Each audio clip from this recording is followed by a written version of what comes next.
ปาดปาดปาดปาดปาดมาหลายแทบบาดที่นี่นกไหมพี่น้องปื๊ดโถ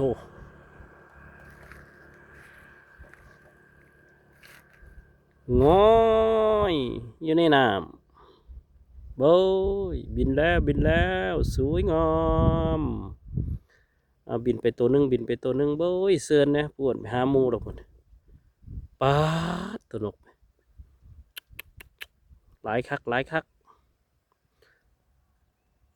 ปาดโถ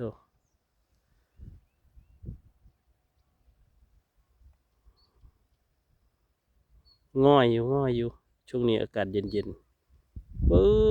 ยบินนะปาดโถอิตานก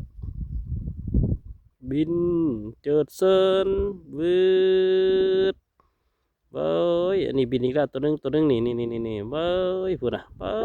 ยสวยงามสวยงามสวยงามจึบจึบจึบจึบบุยปาดโถนกไหมหลายคักหลายคักหลายคักพวดไปหาหมูแล้วไปหาหมูแล้วมาอ่ะเอานกไว้เบิ่งแล้วพี่น้องเอ้ย